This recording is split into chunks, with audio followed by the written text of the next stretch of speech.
जय हिंद दोस्तों, जय हिंद साथियों। कैसे हैं आप सब? आप सबका बहुत बहुत स्वागत है हमारे यूट्यूब चैनल सेठ शिवम एजुकेशन पर। तो दोस्तों, आज की वीडियो है हमारी MSBU वाले विद्यार्थियों के लिए, यानी कि महाराजा सूरजमल ब्रज यूनिवर्सिटी भरतपुर के विद्यार्थियों के लिए। दोस्तों, जो स्टूडेंट्स भरतपुर, डीग और धौलपुर ज़िले के किसी भी सरकारी या प्राइवेट कॉलेज में पढ़ रहे हैं तो ये वीडियो आपके लिए यूज़फुल है दोस्तों, क्योंकि इन तीनों ज़िलों में महाराजा सूरजमल ब्रज यूनिवर्सिटी लगती है और ये वीडियो उन्हीं के लिए है दोस्तों।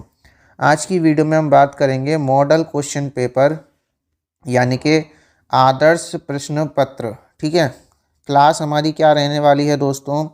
क्लास हमारी रहेगी BA सेमेस्टर फर्स्ट एग्जामिनेशन, जिसके पेपर दिसंबर 2023 में आयोजित होने थे, लेकिन सेशन बहुत डिले चल रहा है। जनवरी ख़त्म होने को है और अभी एग्ज़ाम फॉर्म भरवाए जा रहे हैं। आपके एग्ज़ाम फरवरी महीने में शुरू हो सकते हैं दोस्तों। ठीक है, BA सेमेस्टर फर्स्ट के चाहे नॉन कॉलेज वाले विद्यार्थी हों या रेगुलर वाले विद्यार्थी हों, दोनों के लिए ये वीडियो यूज़फुल रहेगी और दोनों का सिलेबस भी जो है वो सेम है और सिलेबस की वीडियो भी मैंने अपने यूट्यूब चैनल पर बना दी है।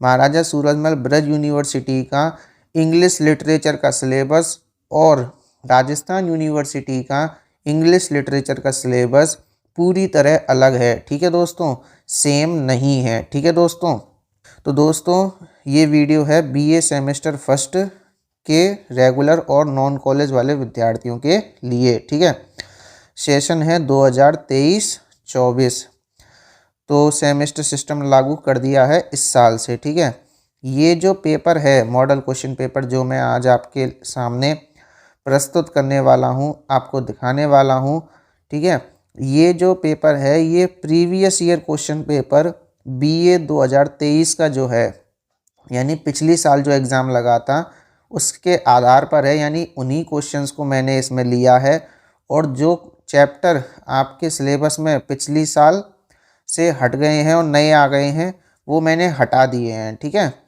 और नए जोड़ दिए हैं चैप्टर। तो मतलब ये जो मॉडल क्वेश्चन पेपर है ये कम्प्लीटली अपडेटेड है। ऐसा नहीं है कि पूरा प्रीवियस ईयर क्वेश्चन पेपर मैंने BA 2023 का इसमें छाप दिया है। ठीक है, तो सब्जेक्ट हमारी रहेगी इंग्लिश लिटरेचर, अंग्रेजी साहित्य। ठीक है, पेपर फर्स्ट है पोइट्री एंड ड्रामा फर्स्ट। ठीक है दोस्तों, इसके अलावा देखिए पेपर आपका लगेगा 3 घंटे का और मैक्सिमम मार्क्स रहेंगे 120 नंबर, यानी 120 नंबर का आपका जो है रिटन एग्ज़ाम होगा और 30 नंबर आपको कॉलेज के द्वारा यूनिवर्सिटी को भेजे जाएंगे, जो कि होते हैं सेशनल मार्क्स यानी कि सत्रांक, जो आपको mid term examination, assignment, files वगैरह के मिलते हैं। ठीक है दोस्तों, अटेंडेंस के मिलते हैं। तो इस तरह से हैं। ये यहाँ पे कुछ इंस्ट्रक्शंस लिखे हुए हैं, इनको आप पढ़ सकते हैं। ठीक है, यहाँ पे एक नोट लिखा हुआ है कि question number 1 and 2 are compulsory, यानी जो क्वेश्चन नंबर पहला है और दूसरा है वो कंपलसरी है करना। इसके अलावा each question carries equal marks, यानी प्रत्येक प्रश्न 24 नंबर का है। प्रत्येक प्रश्न कितने नंबर का है? 24, और 24 गुणा 5 करोगे तो कितने हो जाएंगे दोस्तों? 120 नंबर हो जाएंगे। ठीक है, और टोटल आपको 5 क्वेश्चंस ही अटेम्प्ट करने हैं कुल मिला करके। तो ये तो रही आपकी बेसिक जानकारी। ठीक है, अब हम बात करते हैं पहले क्वेश्चन पर। डियर फ्रेंड्स, डियर लर्नर्स, बात करते हैं पहले क्वेश्चन की। पहला क्वेश्चन आपका आता है एक्सप्लेनेशंस का, यानी कि व्याख्याओं का। ठीक है, क्वेश्चन किस प्रकार से लिखा हुआ आता है? Explain with reference to context any 4 of the following extracts adding critical notes wherever necessary, यानी कि नीचे जितने भी एक्सट्रैक्ट आपको दिए हुए हैं, ठीक है, यानी यहाँ पे 8 एक्सट्रैक्ट आपको दिए हुए हैं, उनमें से किन्हीं 4 का, ठीक है, क्या करना है? एक्सप्लेनेशन लिखनी है विद रेफरेंस। रेफरेंस यानी होता है प्रसंग, और कॉन्टेक्स्ट में संदर्भ, ठीक है, और क्रिटिकल नोट्स भी आपको जोड़ने हैं जहाँ पे आपको ज़रूरत पड़े।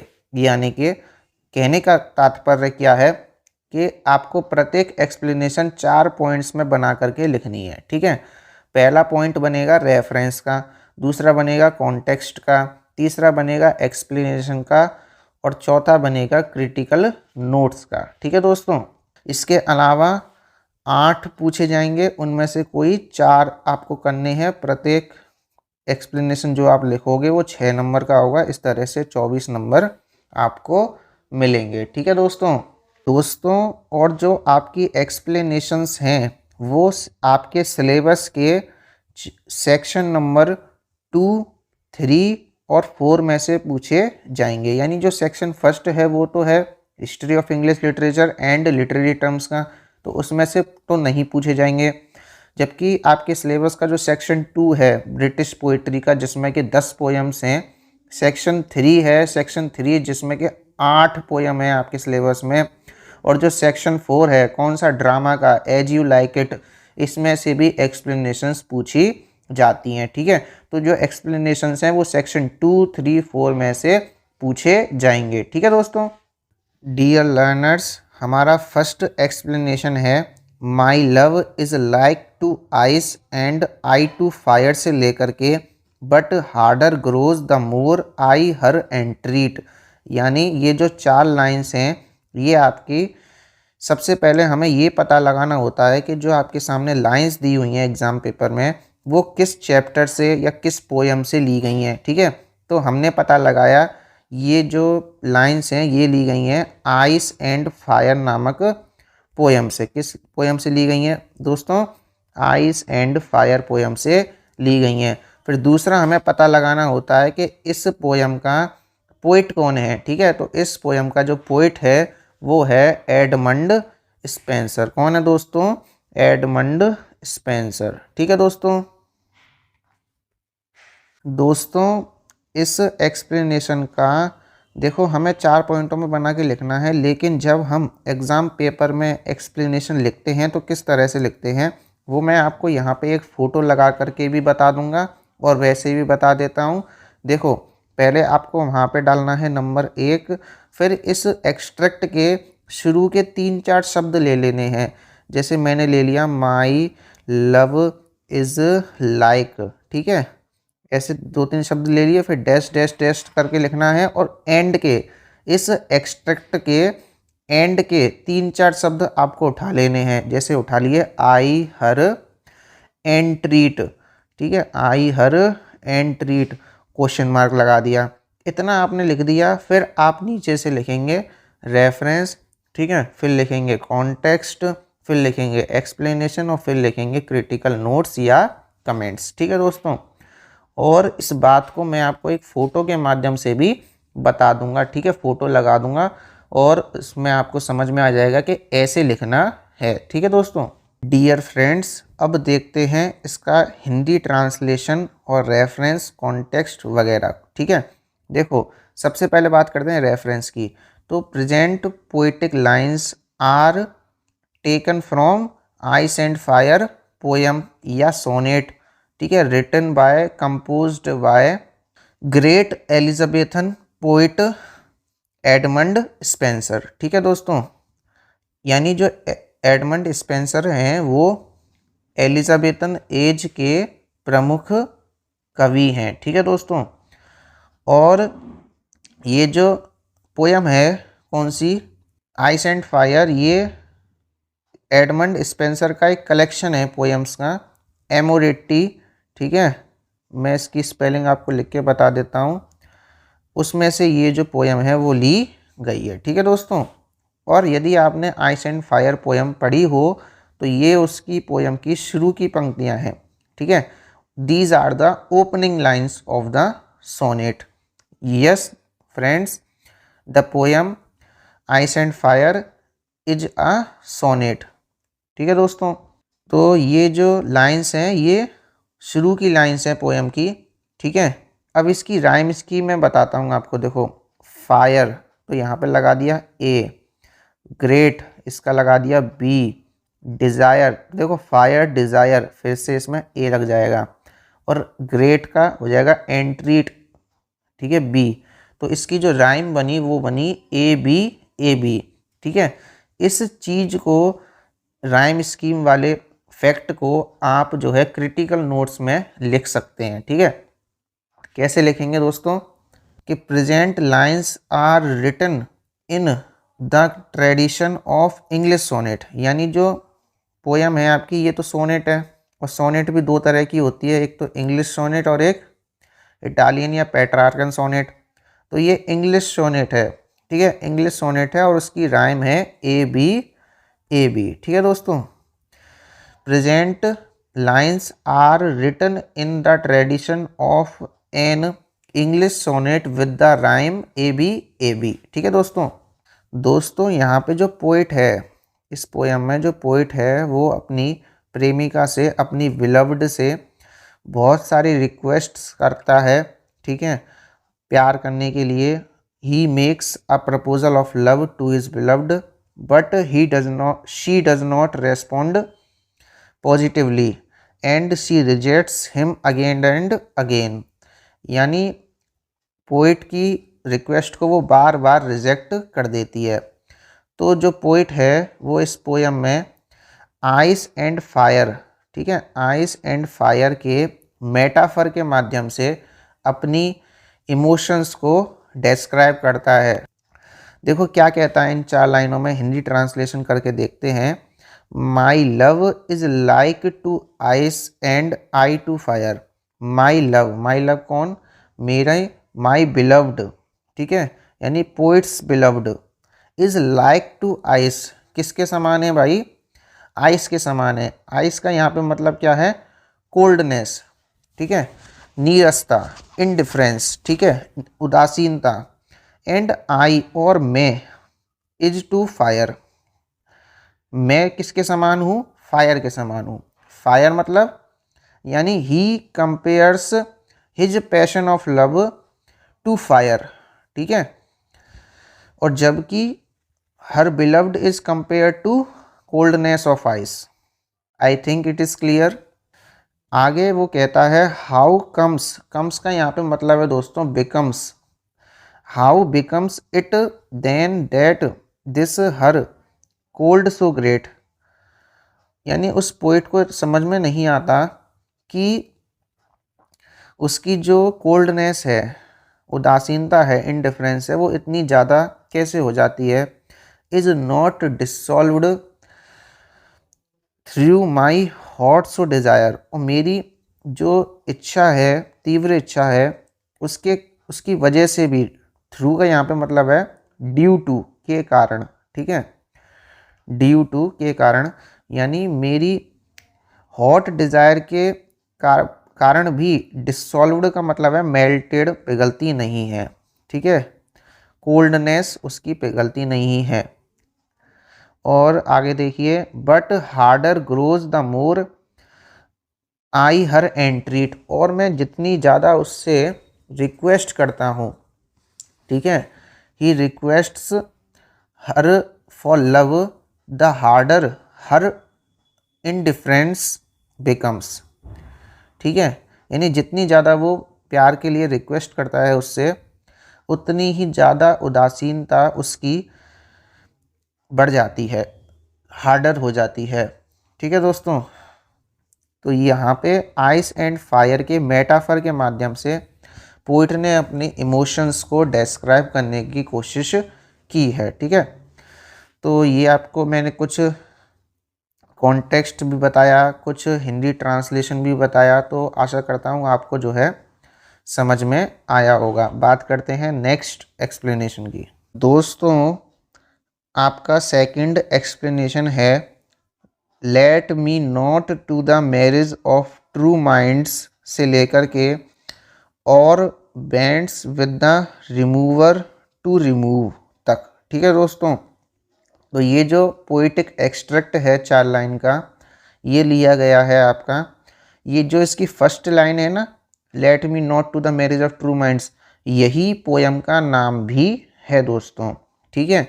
Late me not to the marriage of true minds, यही पोयम का नाम है। और इस पोयम के जो पोइट हैं वो हैं विलियम शेक्सपियर। ठीक है दोस्तों, विलियम शेक्सपियर ने ये पोयम लिखी है और विलियम शेक्सपियर को ग्रेटेस्ट ड्रामाटिस्ट कहा जाता है। ठीक है, महानतम नाटककार, प्लेराइट कहा जाता है।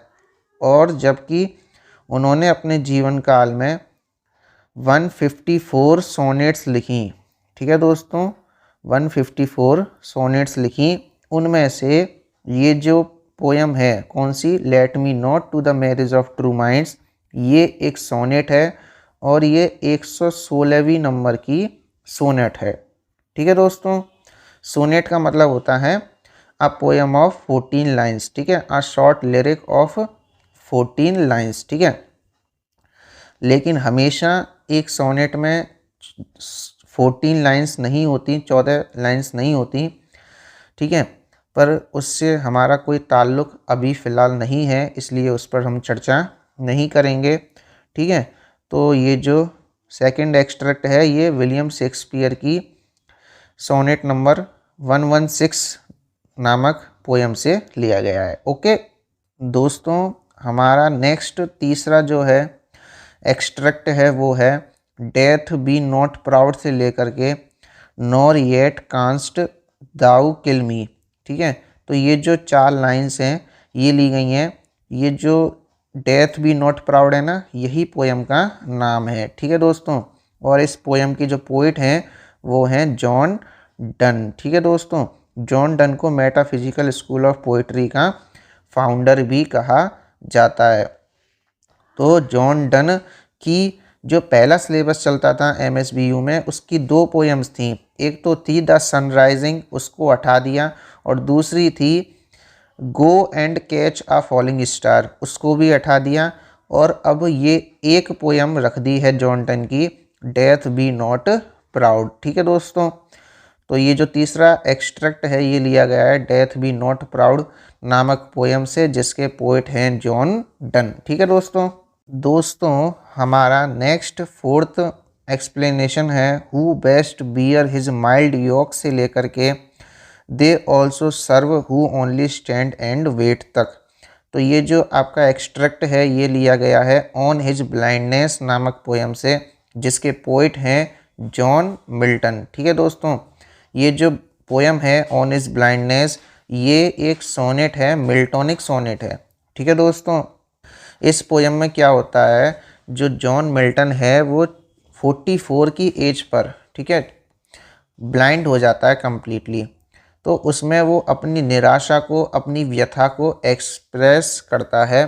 ठीक है, अभिव्यक्त करता है जब वो ब्लाइंड हो जाता है। मिल्टन जो है 1652 में ब्लाइंड हो गए थे। ठीक है, और एट द एज ऑफ 44 साल की उम्र पर। तो as a result of his blindness he filled with gloom and despair, इसी के ऊपर उन्होंने एक पोयम लिखी है। तो जब कवि अपना धैर्य खो देता है शुरुआत में, पोयम की शुरुआत में, तो ये जो है ये अंतिम पंक्तियां हैं। ठीक है, these are the concluding lines of the poem, these are the last lines of the poem. तो इनमें वो अपना धैर्य है उसको समेटता है दोबारा से, और पेशेंस उसको रिप्लाई करता है। ठीक है, कि गॉड को ना तो मनुष्य के वर्क की आवश्यकता है और ना ही उसके खुद के दिए हुए गिफ्ट्स की आवश्यकता है। Who best bear his mild yoke, यानी जो उसके माइल्ड योक का मतलब है दोस्तों कोमल दायित्व, जो जिम्मेदारी है उसको धारण करते हैं बेस्ट में सर्वश्रेष्ठ तरीके से। दे सर्व हिम बेस्ट, वे उसकी बेस्ट सेवा करते हैं, किसकी, गॉड की। यानी पेशेंस उसको रिप्लाई देता है, किसको, कंसोल करता है, किसको, पोइट को। उसकी अंतरात्मा से आवाज़ आती है कि जो व्यक्ति अपने कोमल जिम्मेदारी जो उसको भगवान द्वारा मिली है वो उसको धारण करते हैं अच्छे तरीके से, वे उसकी बेस्ट सेवा करते हैं। हिज स्टेट इज किंगली, यानी गॉड का जो साम्राज्य है वो शाही है, किंगली है, रॉयल है। ठीक है दोस्तों, God is the supreme ruler of this world, God जो है इस दुनिया का क्या है, सुप्रीम रूलर है, सर्वोच्च शासक है, ठीक है।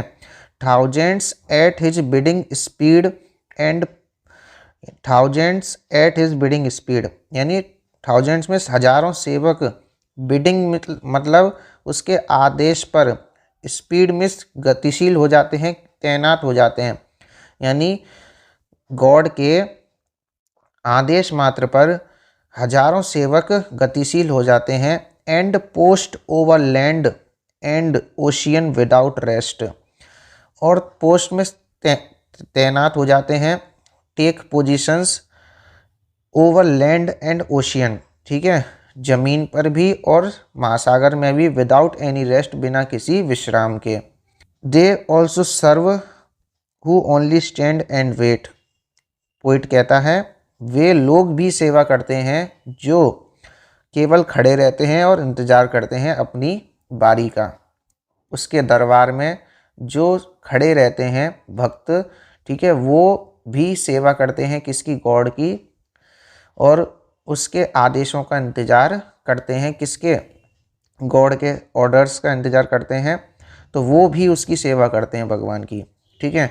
तो इसलिए जो पोइट है वो जब डेस्पेयर से, निराशा से भर जाता है, तो पेशेंस उसको जो है रिप्लाई देता है, और उसके जो विचार हैं कैसे डेस्पेयर से भरे हुए, ग्लूमनेस से भरे हुए, उन पर रोक लगाता है, प्रिवेंट करता है उनको, ठीक है। तो ये है दोस्तों, तो ये जो है लाइंस आपकी ऑन इज ब्लाइंडनेस नामक पोएम से ली गई हैं, जिसके पोइट कौन है, जॉन मिल्टन, ठीक है दोस्तों। जॉन मिल्टन की दो फेमस वर्सिफिकेशन है, paradise lost and paradise regained, ठीक है। तो जिस तरह से आप जानते हो शेक्सपियर को, विलियम शेक्सपियर को इंग्लिश ड्रामा के लिए जाना जाता है, ठीक है, बेकन को और चार्ल्स लैम्ब को इंग्लिश एसे के लिए जाना जाता है, उसी तरह से मिल्टन को, जॉन मिल्टन को इंग्लिश पोइट्री के लिए जाना जाता है, ठीक है दोस्तों। इन्हें जॉन मिल्टन इंग्लिश पोइट्री के महान कवि हैं, ठीक है। तो ये थी आपकी ऑन इज ब्लाइंडनेस पोएम, ठीक है दोस्तों हमारा फिफ्थ जो है एक्सप्लेनेशन है वो है ड्रिंक डीप और taste not the Pierian spring से लेकर के and drinking largely sobers us again. ये जो 4 लाइन्स हैं ये एक्सप्लेनेशन के लिए दी गई हैं। तो ये जो एक्सप्लेनेशन के लिए किस पोएम से ली गई हैं, a little learning is a dangerous thing नामक पोएम से ली गई हैं, जो कि अलेक्जेंडर पोप का एक कलेक्शन है, एन ऐसे ऑन क्रिटिसिज्म, ठीक है, उसमें से इस पोएम को लिया गया है, a little learning is a dangerous thing, ठीक है। तो इस पोएम में पोइट कहता है कि जो इनएडिक्वेट नॉलेज है या जो अपर्याप्त ज्ञान है उसके डेंजरस इफ़ेक्ट्स हो सकते हैं, पेरिलस इफ़ेक्ट्स हो सकते हैं, खतरनाक परिणाम हो सकते हैं, ठीक है।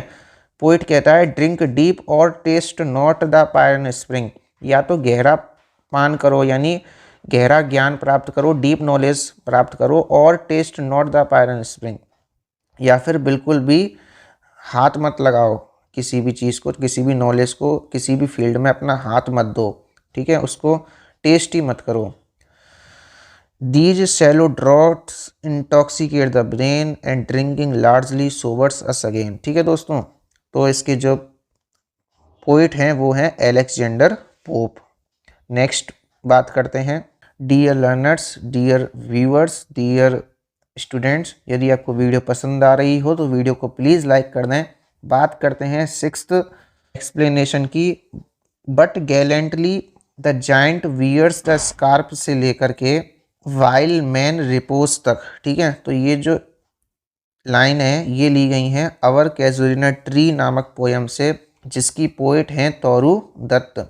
तोरू दत्त को नेचर पोइट कहा जाता है। यदि आपने पहले भी यदि इनकी 11th-12th में कोई पोएम पढ़ी हो, जैसे कि द लोटस, ठीक है, या फिर लक्ष्मण भी है, अब तो इस साल आपके सिलेबस में इनकी ही तो 2 पोएम अपने सिलेबस में है, तो अवर कैजुरिना ट्री और लक्ष्मण पोएम 2 पोएम है। तो अवर कैजुरिना ट्री नामक पोएम से इसमें ये जो एक्सट्रैक्ट है ये लिया गया है, जिसके पोइट हैं तोरू दत्त। दोस्तों ये जो है अवर कैजुलिना ट्री पोयम, इसमें क्या है, जो तोरू दत्त है वो अपने बचपन की यादों को याद करती है। ठीक है, उसके पेरेंटल हाउस, पैतृक जो घर था उसका, उसके बगीचे में एक पेड़ लगा हुआ था, कैजुलिना ट्री। ठीक है, तो ये जो पेड़ है कैजुलिना ट्री का, उसकी यादों से स्वीट एंड बिटर मेमोरीज जो हैं उसकी चाइल्डहुड की, अपने बचपन के दिनों की, पोइट की, उससे बहुत ज़्यादा करीबी से जुड़ा हुआ है। ठीक है, वो इस पेड़ की छाँव के नीचे बचपन में खेला करती थी अपने भाई अब्जू और सिस्टर अरु दत्त के साथ। ठीक है दोस्तों, डियर लर्नर्स, आपका 7th जो एक्सट्रैक्ट है वो है like a joy on the heart of a sorrow से लेकर के the wild wind blows in a cloud, ठीक है, तक। तो ये जो आपकी लाइंस हैं ये ली गई हैं ऑटम सॉन्ग नामक पोयम से, जिसकी पोइट हैं कौन, सरोजनी नायडू। कौन है दोस्तों, सरोजनी नायडू, जिनको भारत की कोकिला कहा जाता है, नाइटेंगल ऑफ इंडिया कहा जाता है। सरोजनी नायडू को क्या कहा जाता है, द नाइटेंगल ऑफ इंडिया कहा जाता है। ये पोयम की ओपनिंग लाइंस हैं। ठीक है, these are the opening lines of the poem. हमारे सिलेबस में सरोजनी नायडू की 2 पोयम्स हैं, एक तो है पेलिनक्विन बियरर्स और दूसरी है सरोजनी नायडू की ऑटम सॉन्ग। ठीक है दोस्तों, हमारा जो नेक्स्ट है एक्सप्लेनेशन वो है sweets are the uses of adversity से लेकर के sermons in stones and good in everything.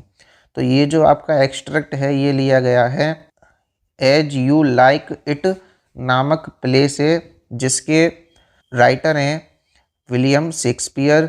ठीक है, तो ये आपका as you like it drama में से लिया गया है। ठीक है, तो दोस्तों इस तरह से आपके ये 8 एक्सप्लेनेशंस हुए। ठीक है, जिनमें से एक आध एज यू लाइक इट नामक ड्रामा में से भी लिया जा सकता है। ठीक है, तो आपको उसकी डिटेल्ड स्टडी करने की आवश्यकता नहीं है, आप समरी से भी काम चला सकते हैं। ठीक है, आपको उसका basic knowledge, basic theme, basic summary, basic story मालूम होनी चाहिए प्ले की। और इसके अलावा जो 7 एक्सट्रैक्ट आएंगे वो तो पोएम्स में से ही आएंगे, तो आप उन 7 में से किन्हीं 4 को कर सकते हो। ठीक है दोस्तों, तो ये है डियर फ्रेंड्स, डियर लर्नर्स, हमारा सेकंड क्वेश्चन है जो कि है सिलेबस के सेक्शन नंबर ए से। सेक्शन नंबर ए किसका है, history of English literature and literary terms का एंड फिगर ऑफ स्पीच का।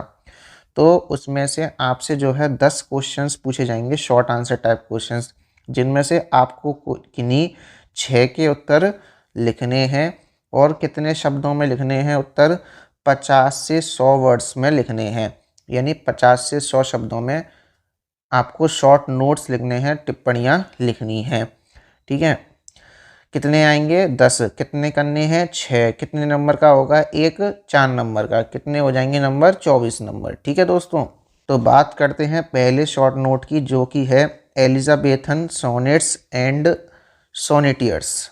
ठीक है, यानी कि इस क्वेश्चन को इस तरह से भी पूछा जा सकता है कि development of sonnet in Elizabethan age. ठीक है, एलिजाबेथन एज में सोनेट्स का जो डेवलपमेंट हुआ वो किस तरह से हुआ। तो देखिए दोस्तों, sonnet was originated in Italy at the hands of Petrarch, यानी सबसे पहले जो सोनेट का प्रादुर्भाव हुआ था वो पेट्रार्क के हाथों में इटली में हुआ था। It was introduced in England by sir Thomas what.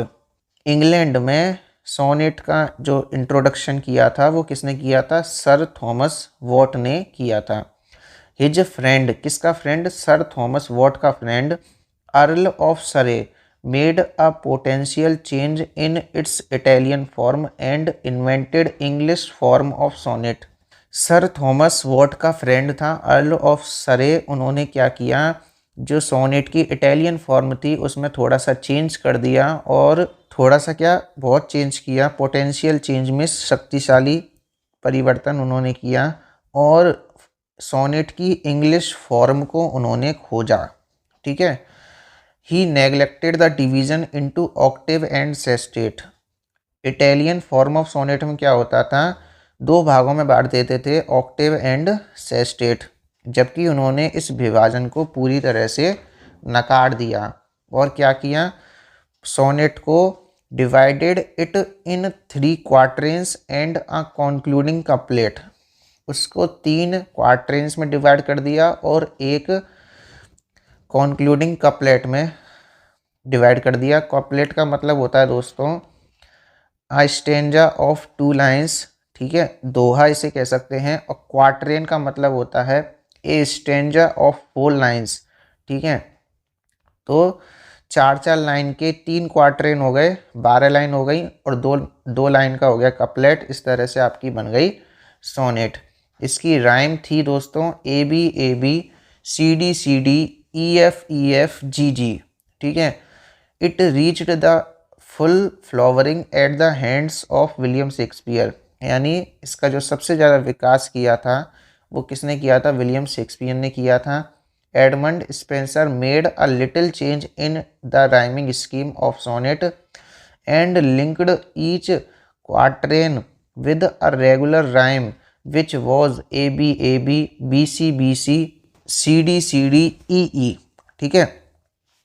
यानी एडमंड स्पेंसर ने क्या किया, जो राइम बनाई थी पहले उसमें भी थोड़ा सा चेंज कर दिया और linked each quatrain with a regular rhyme, ठीक है। जैसे कि ए बी है, ये तो सेम रखी उन्होंने, फिर इस बी वाली को दोबारा ले लिया बी, फिर बी सी, फिर सी को दोबारा रख लिया उन्होंने सी डी, ठीक है, इस तरह से, और फिर एंड में बना ई, ठीक है दोस्तों। इस तरह से उन्होंने अपनी एडमंड स्पेंसर ने सोनेट की राइम स्कीम को थोड़ा सा बदल दिया। दोस्तों एलिजाबेथन सोनेट्स यानी एलिजाबेथन एज में लिखी गई सोनेट्स एंड सोनेटियर्स, यानी सोनेट्स को लिखने वाले कौन होंगे, सोनेटियर्स। तो कौन कौन है सोनेटियर्स, विलियम शेक्सपियर है, एडमंड स्पेंसर है, ठीक है दोस्तों, ये हैं। तो आशा करता हूँ आपको फर्स्ट वाला समझ में आ गया होगा। दोस्तों सेकंड है यूनिवर्सिटी विट्स। तो दोस्तों इसका आंसर मैंने एक वीडियो में बताया हुआ है, हिस्ट्री ऑफ इंग्लिश लिटरेचर के नाम से बनी हुई है, उसको आप जा करके प्लेलिस्ट में चेक कर सकते हैं। थर्ड है प्लेज बाय विलियम शेक्सपियर, यानी विलियम शेक्सपियर के द्वारा लिखे गए जो प्लेज हैं, ड्रामा हैं, नाटक हैं, उनके बारे में बताइए, ठीक है दोस्तों। तो विलियम शेक्सपियर ने 4 ड्रामा लिखे हैं जो कि बहुत ज़्यादा फेमस हैं, यदि आप उनको बता सकें तो। दोस्तों ये जो थर्ड है, इस क्वेश्चन को इस तरह से भी पूछा जा सकता है कि इंग्लिश ड्रामा का विलियम शेक्सपियर का योगदान, contribution, Shakespeare's contribution to English drama. तो जैसा कि आप सब जानते हैं William Shakespeare is the greatest dramatist of English literature till now, यानी अब तक के इंग्लिश लिटरेचर के महानतम ड्रामाटिस्ट हैं कौन, William Shakespeare. His literary career range, यानी सबसे पहले तो ये देखिए विलियम शेक्सपियर का जन्म कब हुआ था, 1564 में 1564, और इनकी मृत्यु हुई थी 1616 में, ठीक है। तो इन्होंने अब आगे कहा है his literary career range from 1588 to 1613, यानी 1588 से लेकर के और 1613 तक इन्होंने जो है ड्रामाज लिखे, नाटक लिखे, और कितने लिखे टोटल, 37 लिखे, ठीक है दोस्तों। He gifted 37 plays to the world of literature. Some of his popular plays are, देखो विलियम शेक्सपियर का एक क्वेश्चन और पूछा जाता है, 4 इमॉर्टल ट्रेजेडीज़ कौन कौन सी हैं, ठीक है, 4 इमॉर्टल ट्रेजेडीज़, तो वो हैं दोस्तों हैमलेट, ओथेलो, किंग लियर और मैकबेथ। ये 4 उनकी 4 इमॉर्टल ट्रेजेडीज़ हैं जो आपसे कॉम्पिटिटिव एग्जाम्स में भी पूछी जा सकती हैं। इसके अलावा एज यू लाइक इट उन्होंने लिखा, रोमियो एंड जूलियट उन्होंने लिखा, द मर्चेंट ऑफ वेनिस उन्होंने लिखा, 12th नाइट उन्होंने लिखा, जूलियस सीजर उन्होंने लिखा, एंटोनी एंड क्लियोपाट्रा उन्होंने ड्रामा प्ले लिखा, ठीक है दोस्तों। These are some most important plays of age. ठीक है, नेक्स्ट बात करते हैं religious poets of Puritan age. Puritan age के रिलीजियस पोइट्स। तो दोस्तों सबसे पहले आप ये समझिए कि जो प्यूरिटन एज है उसको 3 भागों में बांटा गया है। जैकोबियन एज, ठीक है, इसके अलावा कैरोलाइन एज और कॉमनवेल्थ पीरियड। ठीक है, तो इन तीनों पीरियडों को मिला करके क्या बनता है, प्यूरिटन एज बनता है।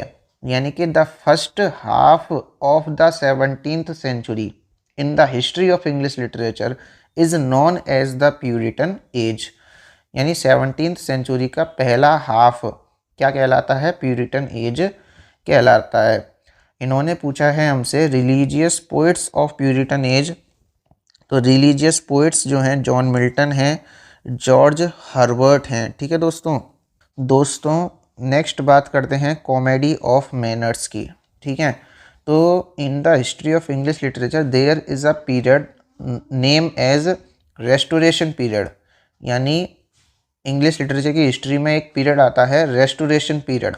ठीक है, तो रेस्टोरेशन पीरियड में जिस फॉर्म ऑफ कॉमेडी का डेवलपमेंट हुआ, ठीक है, कॉमेडी के जिस फॉर्म का डेवलपमेंट हुआ उसे कॉमेडी ऑफ मैनर्स कहा जाता है। ठीक है दोस्तों, यानी कि the form of comedy that developed in restoration period is popularly known as comedy of manners. ठीक है दोस्तों, हमारा नेक्स्ट है periodical essays of 18th century.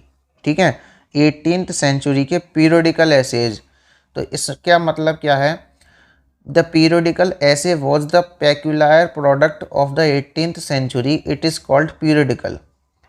18th century का एक पेक्यूलर प्रोडक्ट है, यानी विशेष उत्पाद है। ठीक है, पीरियोडिकल एसे। इसको पीरियोडिकल क्यों कहते हैं, पीरियोडिकल इसलिए कहते हैं दोस्तों क्योंकि ये जो है पीरियोडिकल एसे वो किसी बुक फॉर्म में पब्लिश नहीं होते।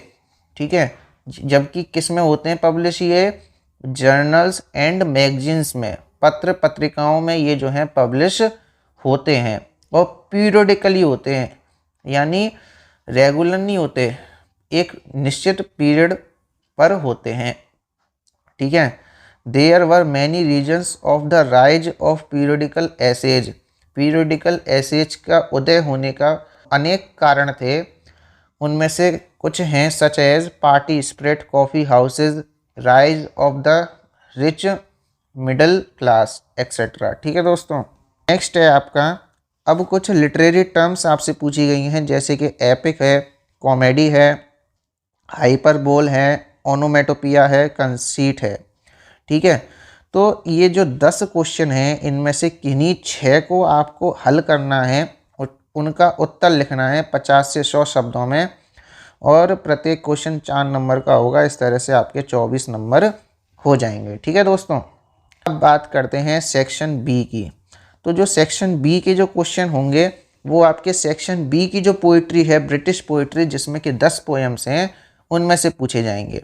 ठीक है दोस्तों, कैसे, और प्रत्येक क्वेश्चन 24 नंबर का होगा। देखो सेक्शन बी में जैसे 3 यहाँ पे क्वेश्चन पूछे गए हैं, तो 3 में से किन्हीं एक का उत्तर लिखना है, तीनों का उत्तर मत लिखने बैठ जाना।